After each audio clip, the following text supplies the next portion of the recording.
Hello friends, good evening. History में हम आज बात करेंगे उत्तराधिकार का युद्ध। शाहजहां के पुत्रों के मध्य जो उत्तराधिकार के लिए संघर्ष किया गया था, उसी संदर्भ में आज हम बात करेंगे। अब जानते हैं कि शाहजहां के कुल 4 पुत्र थे। शाहजहां का बड़ा पुत्र दारा शिकोह, वो शाहजहां के साथ ही रहता था और शाहजहां ने दारा शिकोह को वली अहद की उपाधि दे रखी थी। इसके अलावा उसके अन्य जो 3 पुत्र थे, अन्य 3 पुत्रों में औरंगजेब दक्कन का गवर्नर था। इसके अलावा मुराद बख्श गुजरात का गवर्नर था और शाह शुजा बंगाल का गवर्नर था।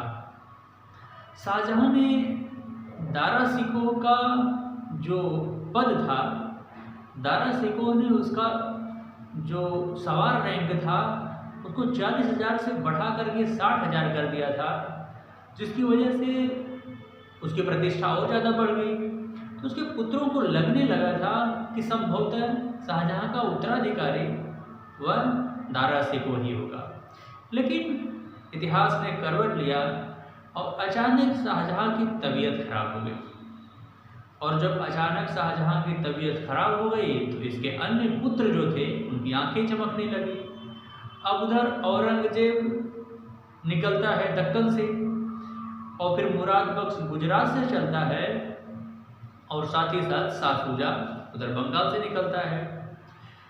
तो दारा शिकोह ने इस समस्या से निपटने के लिए उसने अपने पुत्र सुलेमान शिकोह को शाह शुजा को पराजित करने के लिए भेजा और साम्राज्य की मुख्य सेना जो हुई वह, अब देखेंगे तो सुलेमान शिकोह के साथ चली गई और बनारस के निकट सुलेमान शिकोह ने शाह शुजा को पराजित कर दिया। और सुलेमान शिकोह से गलती ये हुई कि वह उसका पीछा करते हुए बिहार तक चला गया। तो जब उसको समझ में आया तब तक बड़ा विलंब हो चुका था। और इधर औरंगजेब दक्कन से चला है और मुराद बख्श गुजरात से चला है। दोनों की सेनाएं आकर के मालवा में मिल गई। जब मालवा में मिल गई तो दोनों के बीच एक समझौता हुआ जिसे अहदनामा कहा जाता है।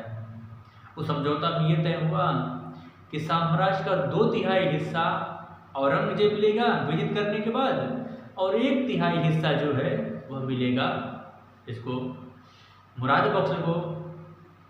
अब उधर चूंकि मुख्य सेना सुलेमान शिकोह के साथ चली गई है और इतना दूर चली गई है सेना लेकर के वो कि चाह करके भी जो है इतना जल्दी वो वापस नहीं आ सकता।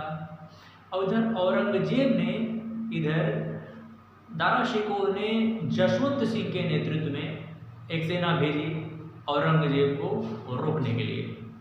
लेकिन कहाँ औरंगजेब रुकने वाला था। और इस तरीके से आप देखेंगे धरमट की लड़ाई हुई और धरमट की लड़ाई में पराजित हो गए जशवंत सिंह। जशवंत सिंह जब पराजित हो गए तो जशवंत सिंह वापस आगरा या दिल्ली नहीं गए, वो सीधे जोधपुर के लिए रवाना हो गए। लेकिन तो शुक्र है कि उनकी रानी ने कहा किया, उन्होंने जो है महल का दरवाज़ा बंद कर दिया और कहा कि यहाँ हारे हुए के लिए कोई जगह नहीं है। और मजबूरन जो है उन्हें फिर से वापस आना पड़ा। और उधर सुलेमान शिकोह को संदेश भेजा गया लेकिन वो सेना लेकर के पहुंच ही नहीं पाया। अब इसके बाद देखेंगे तो उधर आगे चल करके अब देखेंगे तो अगली लड़ाई में उसने क्या किया, औरंगजेब ने दारा शिकोह को पराजित कर दिया। जो पहली लड़ाई लड़ी गई वो कौन सी थी? बहादुरपुर की लड़ाई। बहादुरपुर की लड़ाई, धरमट की लड़ाई, धरमट की लड़ाई इसके बाद सामूगढ़, सामूगढ़ की लड़ाई। सामूगढ़ की लड़ाई में उसने क्या किया, औरंगजेब ने दारा शिकोह को पराजित कर दिया और दारा शिकोह राजधानी छोड़ करके भाग गया और राजधानी पर कब्जा हो गया औरंगजेब का। औरंगजेब ने खुद को बादशाह घोषित कर दिया। ये घटना 59 की है, 1659 ईस्वी को। अब इसके बाद उधर अब देखेंगे तो शाह शुजा फिर से वो राज्य पर कब्जा करना चाहता था, तो औरंगजेब ने शाह शुजा को भी पराजित किया। औरंगजेब ने शाह शुजा को खजुमा की लड़ाई में,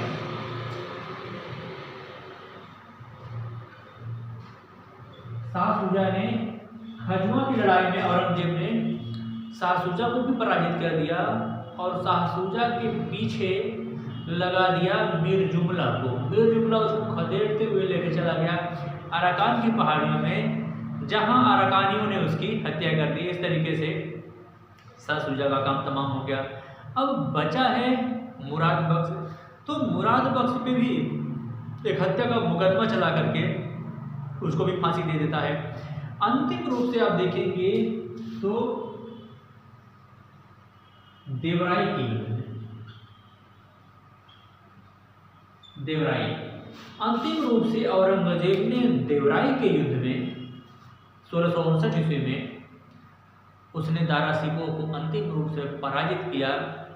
दारा शिकोह अपनी बीमार पत्नी को लेकर के इधर उधर भागता रहा, उसे कहीं पनाह नहीं मिली। अंततः सिंध का एक शासक था मलिक जीवन खां। मलिक जीवन खां ने उसको शरण दिया, लेकिन वो उसको गद्दारी उसके साथ कर लिया और उसने जो है औरंगजेब को खबर भेज दी।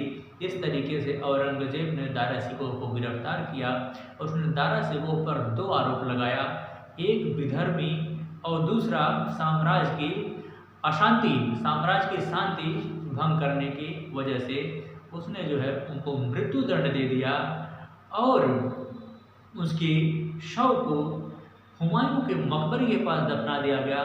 अंततः उनके पुत्र सुलेमान शिकोह को भी फांसी दे दिया गया। कहा जाता है कि दारा शिकोह के पास एक ऐसा एल्बम था जिसमें सभी मुगल बादशाहों की तस्वीरें थी और वो अपनी बीमार पत्नी को वही एल्बम दिखाया करता था। तो ठीक है फ्रेंड्स, इसी के साथ हमें इजाज़त दीजिए, फिर मिलेंगे एक बेहतर टॉपिक के साथ। तब तक के लिए जय हिंद।